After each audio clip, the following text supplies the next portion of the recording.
The stage lights sear into my skin as I stand solitary at the podium.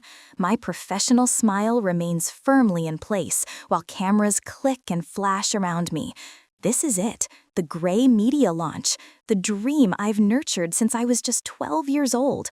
My heart races, pounding against my rib cage as I scan the VIP section. 5 empty seats gaze back at me. I had reserved them, after all, had even written their names on small cards. Mom, Dad, Everest. As if I believed that somehow this time would be different. Miss Grey, a reporter calls from the front row, her notebook poised and ready. Who inspired you to start your company? The question lingers in the air, heavy and expectant. My throat constricts as I reach for the glass of water, buying myself a few precious seconds to gather my thoughts. Around me, the ballroom of the Westbrook Hotel holds its breath. 200 industry professionals lean forward, eager for my response. I set the glass down, my fingers quivering slightly against the cool crystal. Maybe, I say, my voice softer than I intended. It came from knowing what it feels like to be forgotten. The room falls into a hushed silence. Cameras click frantically, capturing the moment when my carefully constructed facade begins to shatter. I don't cry.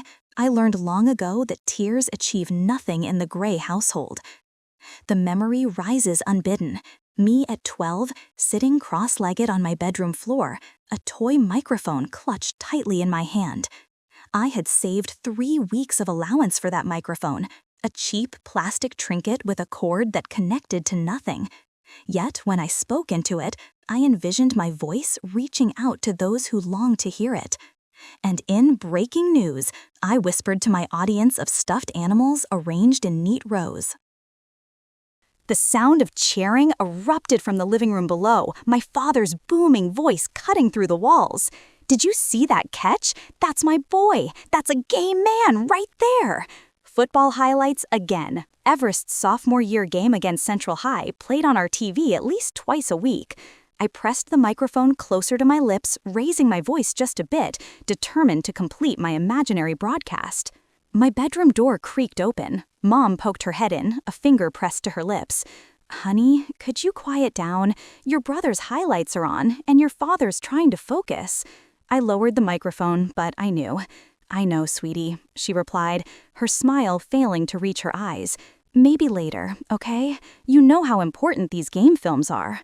The door clicked shut softly behind her. Later never came. It never did in our household. Everest's games, Everest's trophies, Everest's future, these were the cornerstones of Grey family conversations. "A son carries the Grey family name," Dad reminded me once when I asked why he never attended my school speech competition. He ruffled my hair as if I were still 5 instead of 14. "Your brother's got real pressure on him, Soraya. You're the lucky one." Lucky. I rolled the word around in my memory as I stood on this stage 6 years after college, watching reporters scribble my quote about being forgotten. The irony was not lost on me. I learned to record in whispers after that day when I was 12, learned to dream quietly, to speak softly into that toy microphone long after it had broken. The plastic had cracked, yet my initials, SG, remained etched into the side. I imagined listeners somewhere, leaning in close, eager to hear what Soraya Grey had to say. If I achieved enough, they would notice. If I became exceptional enough, even the Grey household would have to acknowledge my existence. I held this belief with the fervent faith of a child, then a teenager, and finally a young woman. I told myself that understanding their dismissal meant it would hurt less. Being the daughter who understood while Everest demanded the spotlight became my identity, my cross to bear. In my senior year of high school, I sat at our kitchen table with college brochures spread out before me. Northwestern's prestigious journalism program was circled in red. "Dad, I want to apply here. They have the best broadcasting program in the country." He barely glanced up from his coffee. "That won't put food on the table, sweetheart. What about something practical, business maybe?" "Your father's right," Mom added gently, patting my hand. "Those communication degrees are, well, they're hobbies, really. Maybe something more practical, honey." Yet I applied anyway.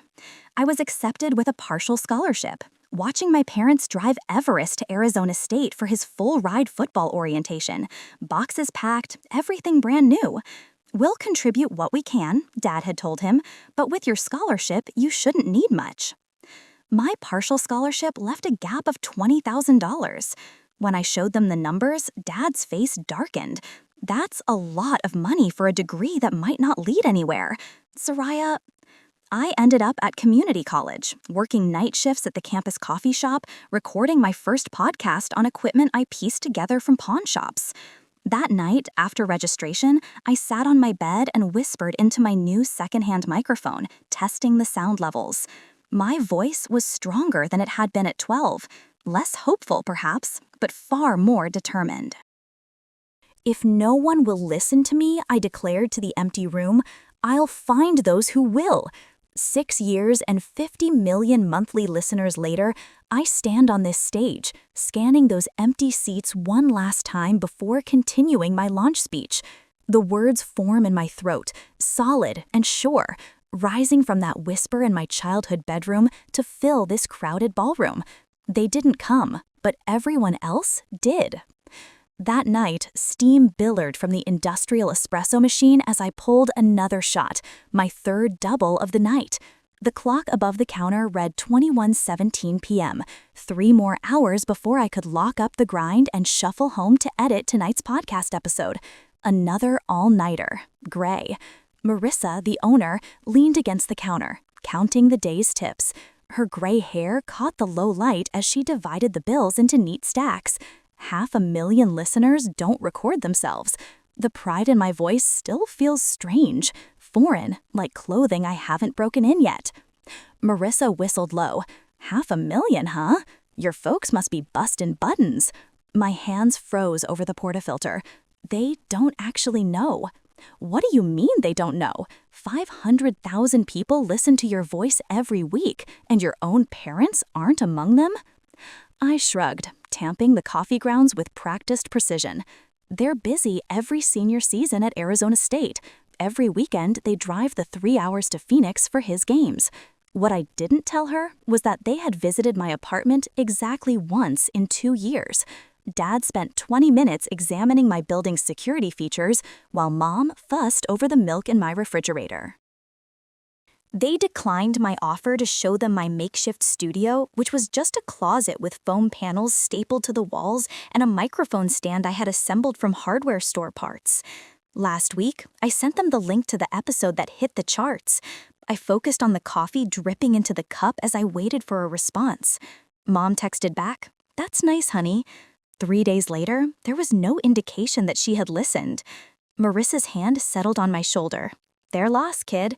The bell above the door jingled as a customer entered, ending our conversation, but her words lingered in my mind as I finished my shift. 3 weeks later, I found myself driving the family sedan along the familiar route to my childhood home for Thanksgiving. The desert stretched on both sides of the highway, the November chill barely touching the Arizona landscape.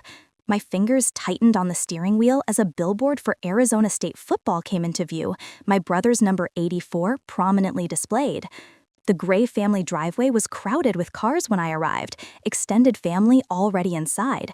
The scent of turkey and sage greeted me as I pushed open the front door, my overnight bag in tow. "There she is," Uncle Richard boomed from the living room. "The career gal, still doing that little radio thing? Podcast." I corrected him automatically. Just then, Dad appeared from the kitchen, beer in hand, clapping me on the shoulder. "She's got a few listeners now. Hobby's taking off a bit, isn't it, Soraya?" A few listeners. Last week, I had 513,942 downloads in a single day. "Where's Mom?" I asked, setting my bag down. "Upstairs. Go say hello." I climbed the familiar stairs, passing framed photos of Everest and various football poses through the years. My own graduation photo hung at the end of the hallway, smaller and slightly tilted, as if it had been placed there as an afterthought. I pushed open my bedroom door and stopped cold. The room was unrecognizable. My twin bed was gone, replaced by glass display cases filled with trophies. Shelves lined the walls, showcasing footballs adorned with signatures and game dates.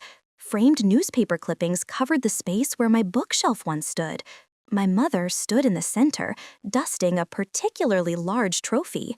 "Mom," I said, and she turned, startled. "Oh, sorry, honey, I didn't hear you come in." Her eyes flicked nervously around the room. "We've been meaning to tell you, with Everest possibly going pro, we needed some place to display all his accomplishments properly." My throat tightened. "Where's my stuff?" "In the garage, boxed up nice and neat," she replied, brushing her hands on her apron.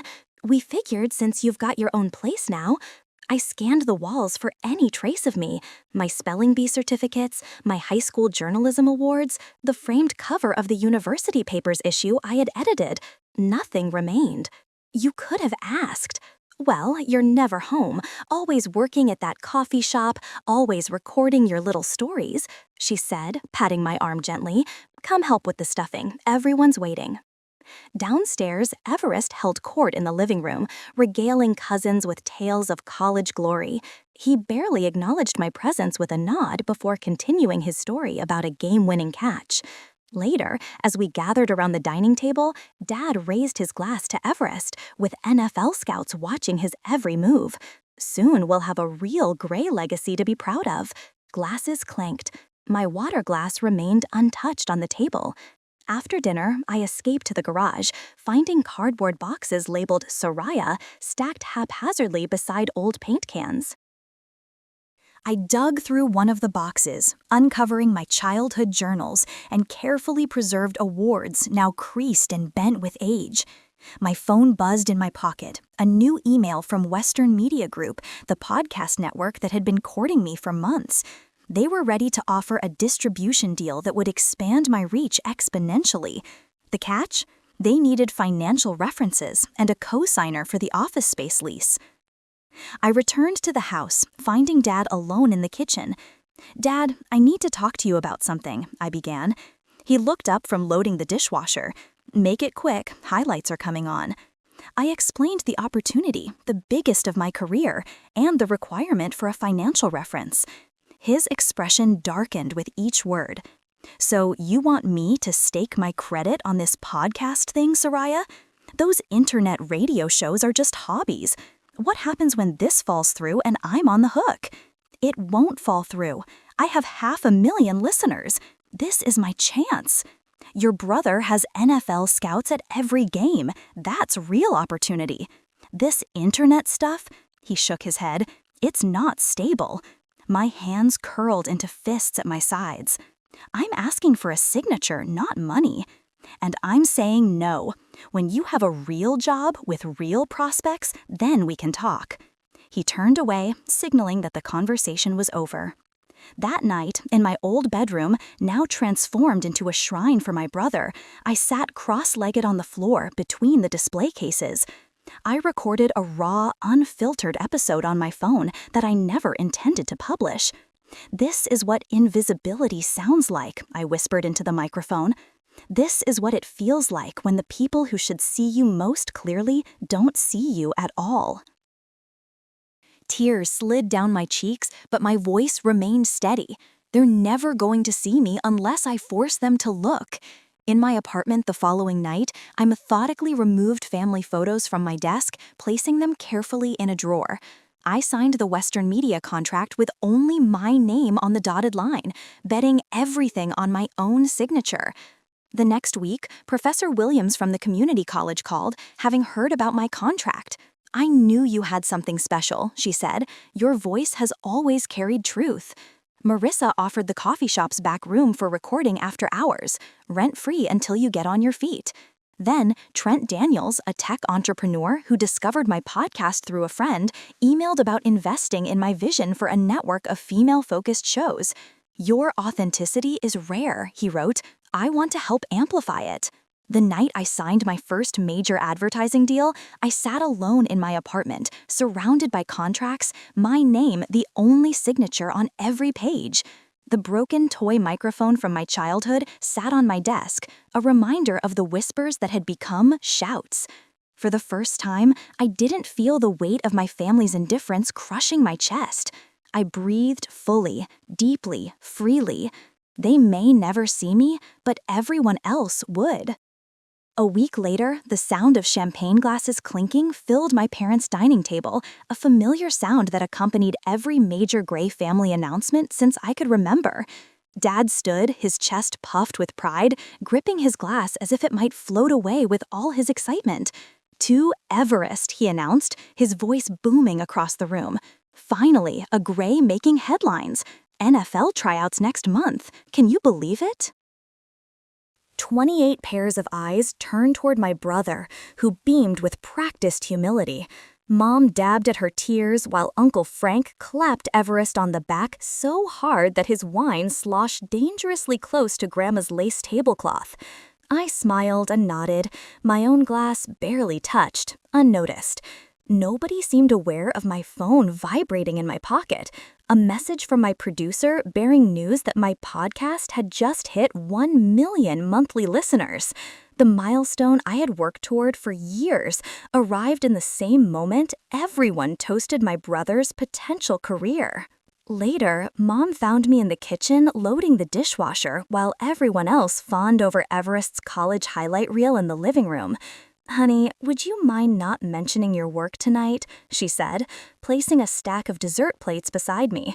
I arranged the silverware with mechanical precision. "When exactly is my turn for the spotlight, Mom?" I asked, my voice steady.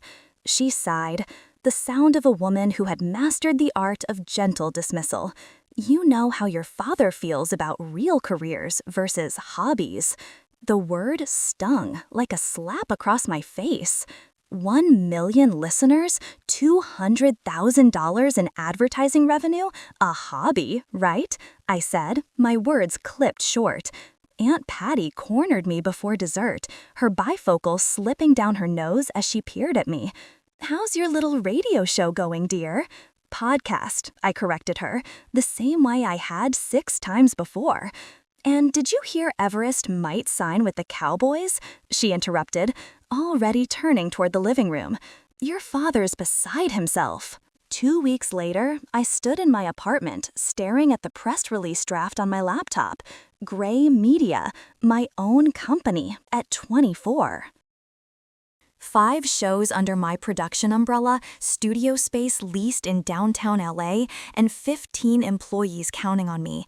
The launch event is set for next Thursday at the Westbrook Hotel, with 300 industry professionals having RSVP'd.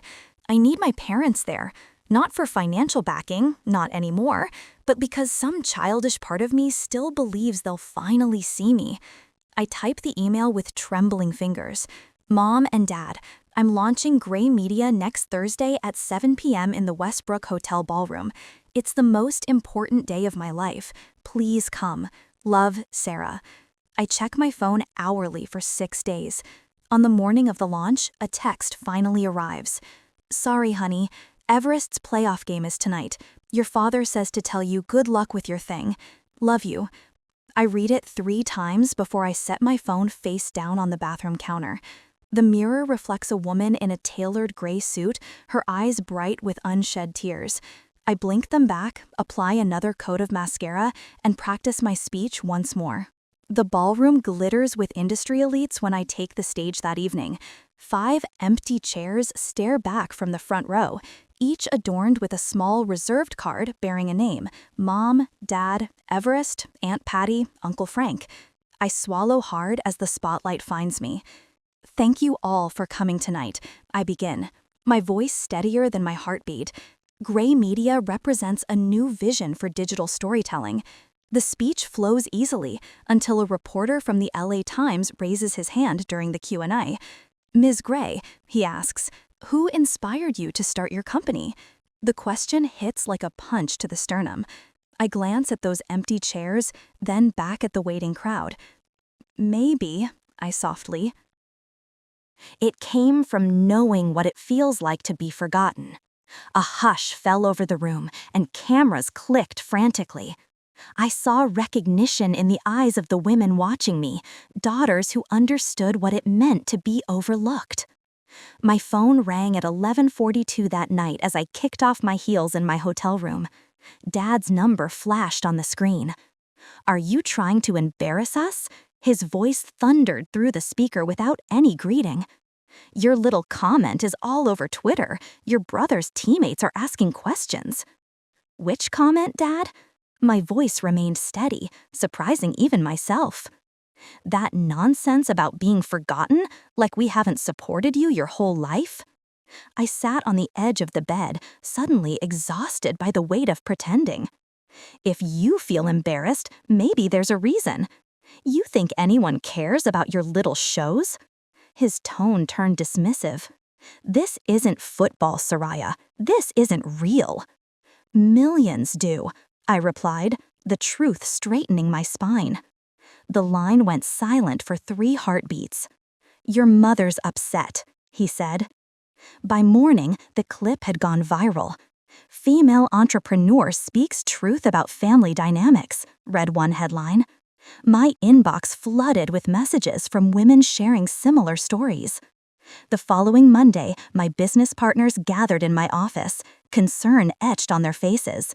"The board is worried about the personal angle," Mark began, but Lucia cut him off. "They're wrong," she said firmly. "Your honesty is your strongest asset, Sia. The numbers prove it." She was right. Subscriber counts had doubled overnight. 3 major platforms reached out with partnership offers. The Women's Media Alliance wanted me to keynote their conference.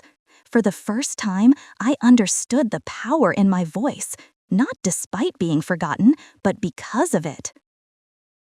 6 months later, I stand in my apartment, staring at the Forbes magazine resting on my coffee table. 30 under 30 blazes across the cover, and my photo occupies a quarter of page 18. "Self-made media entrepreneur Saria Gray revolutionizes podcasting," reads the caption beneath a shot of me alone in my downtown LA, surrounded by recording equipment. My phone chimes with an email notification from dgray@hotmail.com. The subject line reads, "We saw your interview with Terry Gross." My heart stutters as I open it. "Saria, your mother and I listened to your Fresh Air interview yesterday. You spoke well. We're proud to see a Gray making such an impression in the business world." Warmth blooms in my chest. Finally, after all these years, they see me. Then I read the last paragraph. "On a personal note, Everest is going through a tough time after being cut from training camp. His son's private school tuition is due, and he could use some support, about $3,000 monthly, until he lands on his feet. Since you're doing so well now, family should help family, right?" The warmth collapses into a cold, hard knot. I close the email without replying and turn the magazine face down on the table. Some things never change, but I have. The email from my father glows on my laptop screen at 2 a.m., its timestamp mocking me.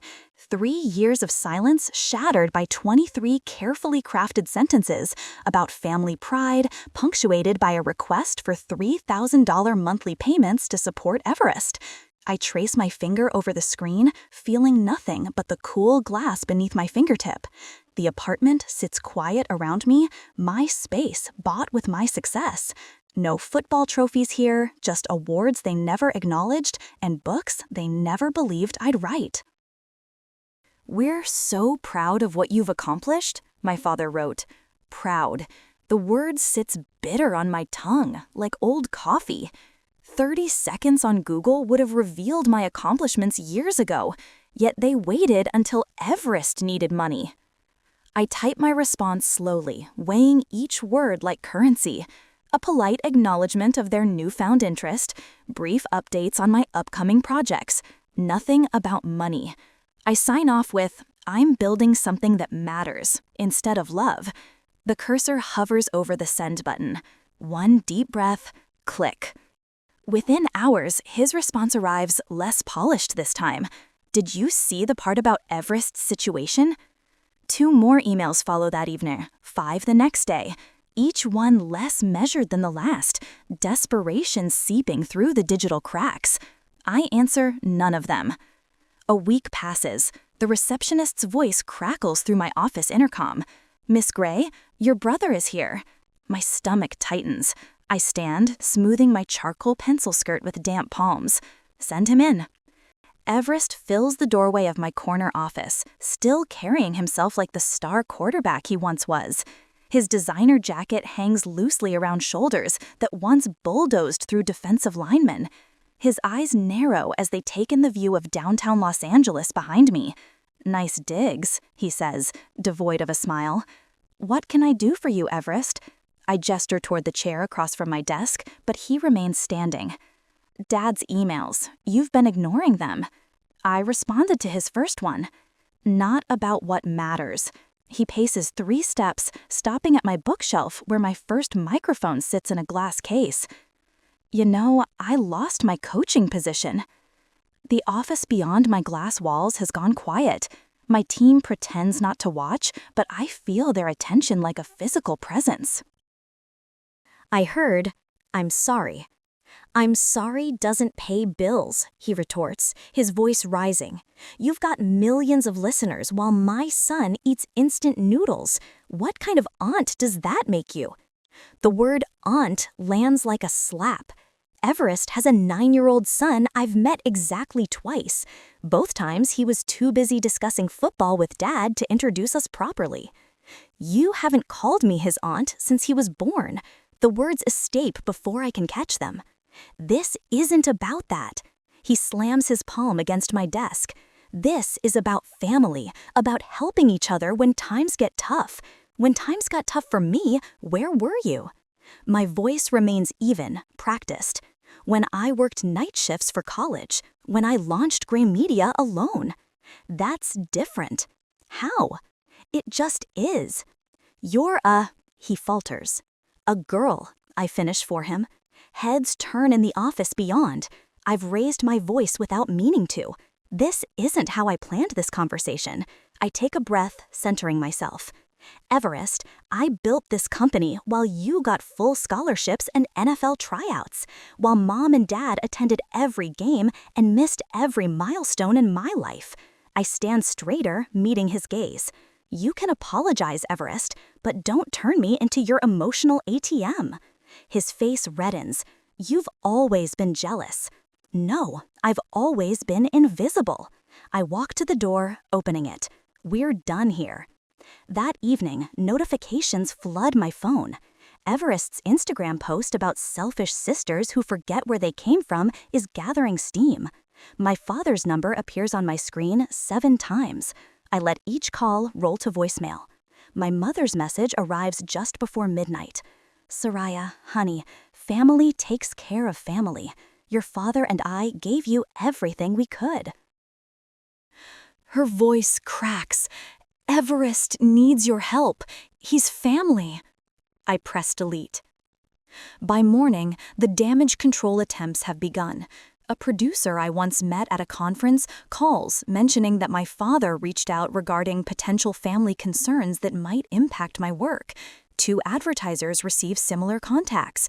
My father has dredged up every loose connection to the media industry he can find. My team assembles in the conference room without being asked. Loyalty burns in their eyes like banked fires. They're trying to pressure you through business channels, my head of operations says, sliding a printed list across the table.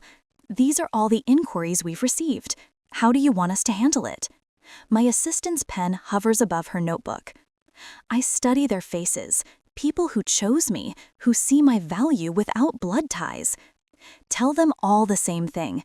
Gray Media speaks for itself, period. That afternoon, my mentor calls from New York. Your brother's quite vocal online. Need anything? Just your continued support. You've always had that. He pauses. You know you're doing the right thing, right? Boundaries matter. The validation wraps around me like a shield. Thank you. 3 days later, the office intercom buzzes again. Miss Gray, your mother is on line 1. My finger trembles as it hovers over the button. I press it. Mom? Saria? Her voice sounds smaller than I remember. I wanted to call you myself, not through your father. That's a first. She sighs. I'm sorry we missed your launch.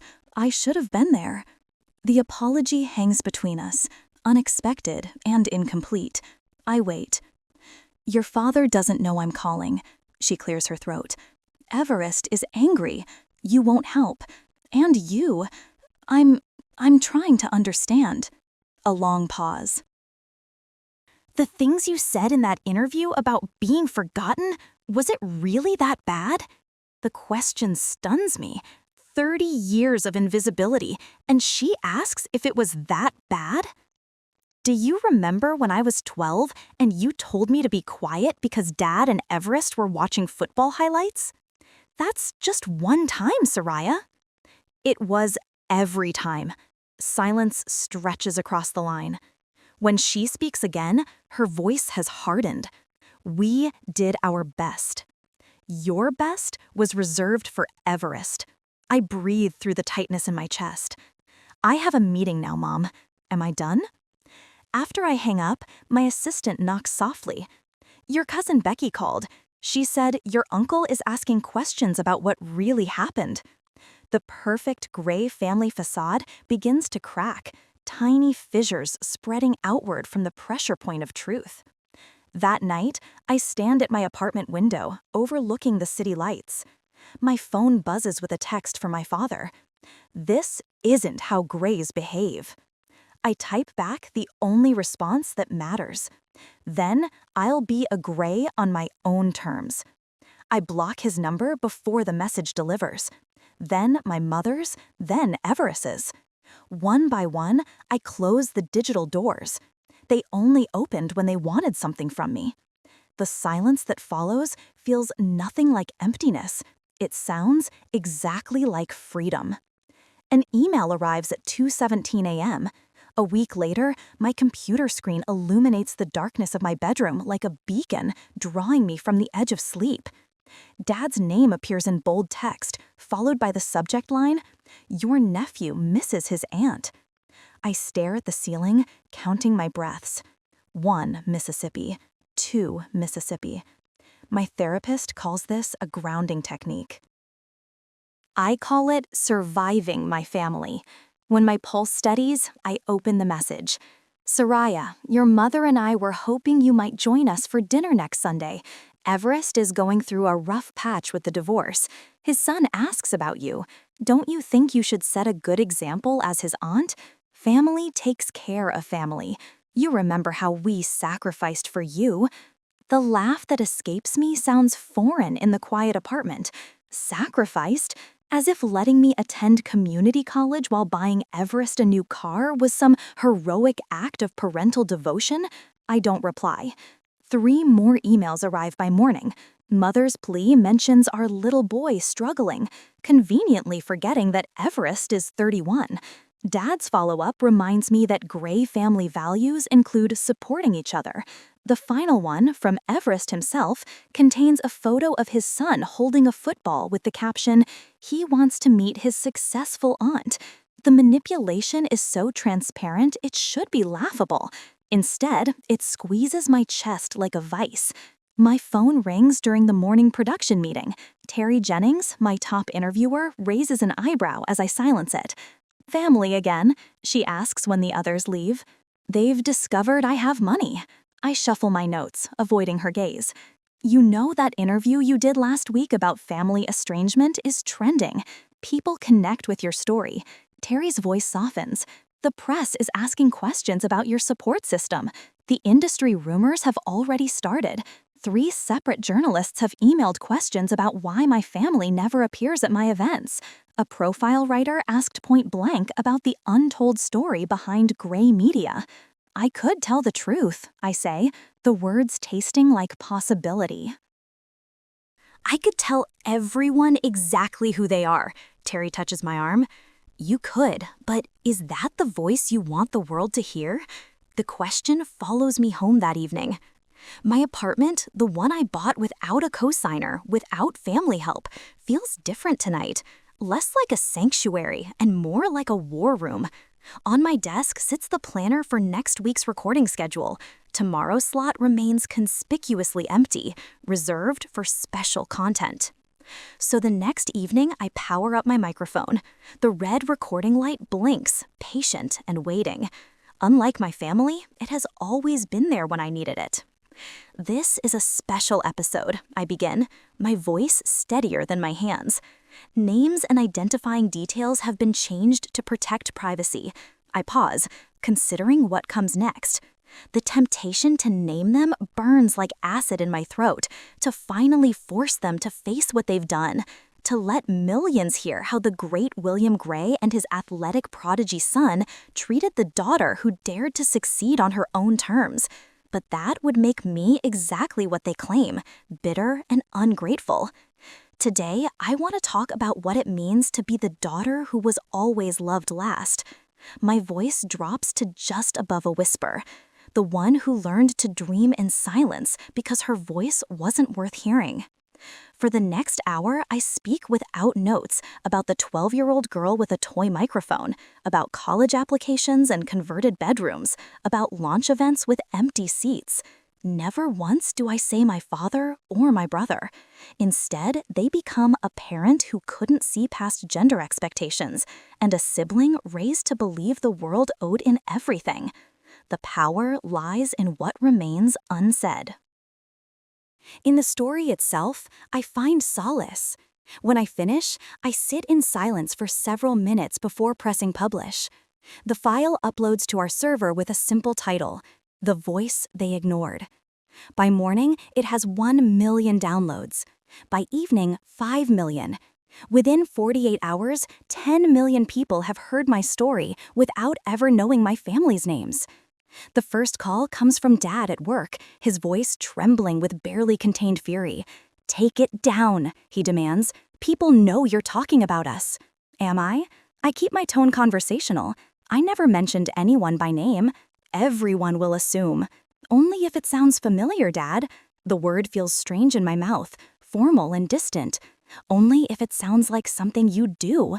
He hangs up. Mother tries next, her tears evident in her wobbling voice.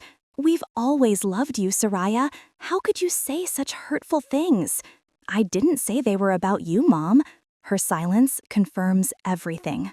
Everest texts a single line. "Real family wouldn't air dirty laundry."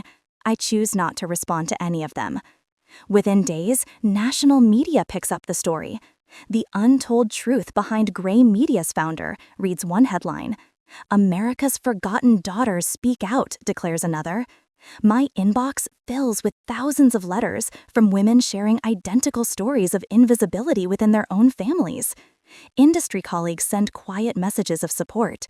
My staff works with renewed purpose, understanding now the mission behind our network's commitment to amplifying silenced voices. Later, I sit at my desk reviewing the week's analytics. The episode has become our most downloaded content ever. Comments flood our website, each one a variation on the same theme. I thought I was the only one. A notification appears on my screen. My brother has posted on social media a lengthy screed about ungrateful siblings and the importance of family loyalty.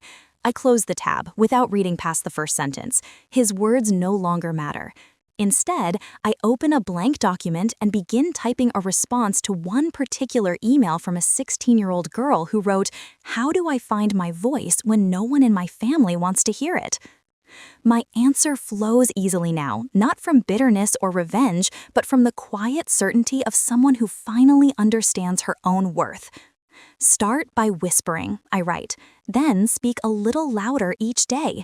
The right people will listen, even if they aren't the ones you were born to." I sign my name and press send, feeling the last chains of obligation fall away.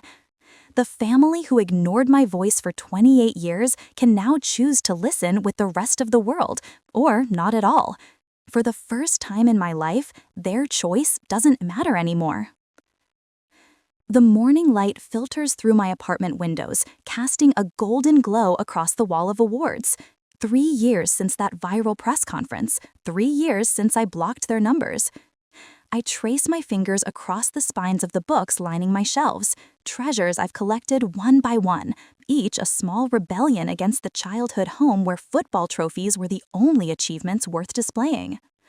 My downtown LA apartment hums with quiet contentment, a sanctuary built entirely on my terms.